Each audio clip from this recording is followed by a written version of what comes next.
2600 tonnes, un peu plus léger avec vous Nicolas Caro. Rebonjour. Rebonjour. Nicolas, les livres, on va vous retrouver tous les matins, un jour un livre, lecture garantie. Et tous les lundis aussi, c'est Héloïse Goua qui vous accompagnera. Bonjour Héloïse. Bonjour Dimitri. Dans un instant, vous nous parlez d'une série. Alors un indice, ça vole et ça crache du feu. Mais d'abord Nicolas Caro, vous ouvrez cette saison littéraire avec le nouveau roman de Miguel Bonnefoy, ça s'appelle L'Inventeur. C'est bien ça, chez Rivage. Est-ce que vous connaissez Augustin Mouchot? Augustin qui? Voilà, exactement. Augustin Mouchot a complètement disparu de l'histoire avec un grand H. Comme l'écrit Miguel Bonnefoy à la première page du livre, son visage n'est sur aucun tableau, sur aucune gravure, dans aucun livre d'histoire. De toutes les archives de son siècle, la France ne conserve de lui qu'une seule photographie. Son existence n'intéresse ni le poète, ni le biographe, ni l'académicien. Sa maison n'est pas un musée. Ses machines sont à peine exposées. Le lycée où il fit ses premières démonstrations ne porte pas son nom. Alors ces machines, c'est donc un scientifique, hein? Mieux que ça, c'est un inventeur, comme l'indique le titre du roman. C'est l'homme qui a trouvé le moyen à la fin du 19e de transformer la lumière du soleil en énergie pour alimenter une machine à vapeur. Carrément le précurseur de l'énergie solaire. Mais à l'époque, on pense charbon, bien plus rentable. Et bien entendu, on se pose absolument pas la question de la pollution, ça n'existe même pas. Mais enfin, c'est intéressant comme invention. Alors Augustin Mouchot est quand même invité à présenter sa machine devant l'empereur. Et il y a cette scène géniale qui est décrite dans le roman où, avec beaucoup de trac, il fait une démonstration devant Napoléon III. Mais malheur, quand vient son tour, les nuages masquent le soleil et la pluie commence à tomber. Donc évidemment, ça marche plus. Mais exactement.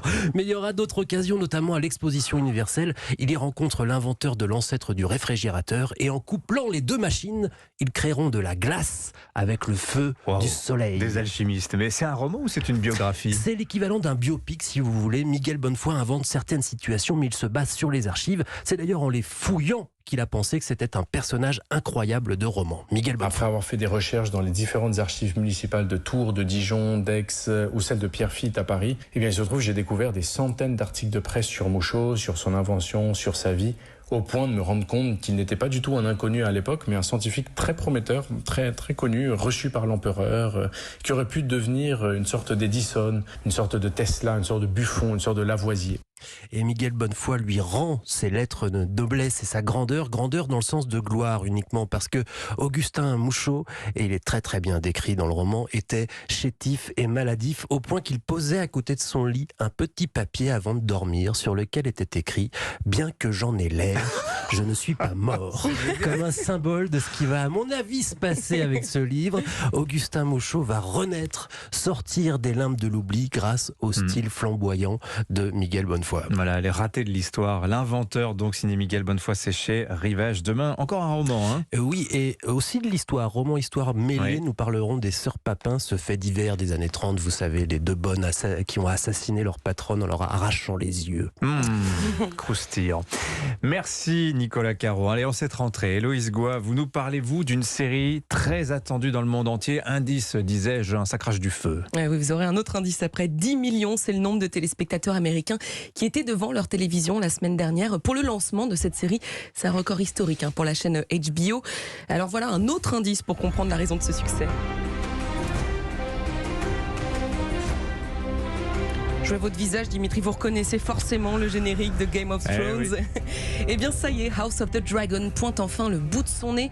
Il s'agit du préquel de Game of Thrones, c'est-à-dire que l'intrigue se déroule près de 200 ans avant la première saison du Trône de Fer. Ce qui veut dire qu'on peut tout à fait regarder House of the Dragon sans connaître le contexte. Alors, j'imagine bien que les fans de Game of Thrones ne m'ont pas attendu pour courir voir les 2 premiers épisodes de ces spin-offs. Le second est passé cette nuit, sorti en France. Voilà, pour les plus insomniaques, ils l'ont regardé aussi. Mais moi, j'ai eu la chance de voir pour vous 6 épisodes de House of the Dragon et je peux vous dire que la série monte en puissance.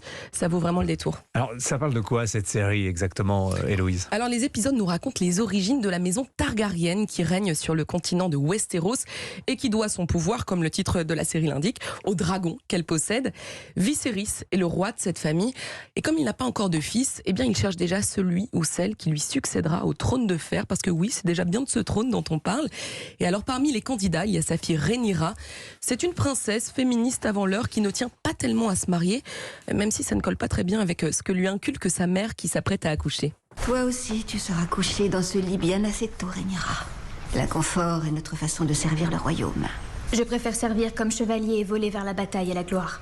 Nous avons des entrailles royales, toi et moi. Notre champ de bataille est le lit de nos couches. Nous devons y faire face avec la plus grande bravoure. C'est joliment écrit. Eh oui, et alors l'autre candidat au trône, c'est Daemon, c'est le frère du roi. Lui, c'est un assoiffé de pouvoir qui aime se battre. C'est un peu le méchant de la série. Ça paraît que le nom... Oui, n'augure rien de bon. Et c'est lui qui va faire couler pas mal de sang. Alors un petit conseil, ne vous attachez pas trop au personnage parce qu'il faut se préparer à en voir mourir un paquet dans des conditions pas forcément idéales. Hein. Et ça fait partie des très nombreux points communs avec Game of Thrones. En plus des décors épatants, des combats épiques, eh bien il faut le dire, le sexe et la violence sont toujours omniprésents. Mais House of the Dragon, c'est aussi une série sur une tradition patriarcale qui commence doucement à vaciller avec des femmes très déterminées. Le casting est excellent, certains visages vous seront familiers si vous avez vu des séries comme Peaky Blinders ou The Crown. Alors pour toutes les personnes, et je sais qu'elles sont nombreuses, qui ont été très déçues par la dernière saison de Game of Thrones, je vous assure, cette série a de quoi vous réconcilier avec l'univers imaginé par George R.R. Martin. Alors c'est à voir où, House of the Dragon donc? Alors ces 2 épisodes, vous l'avez dit, sont disponibles pour le moment sur OCS et MyCanal. En tout, il y aura 10 épisodes d'1 heure. Merci beaucoup Héloïse Goua.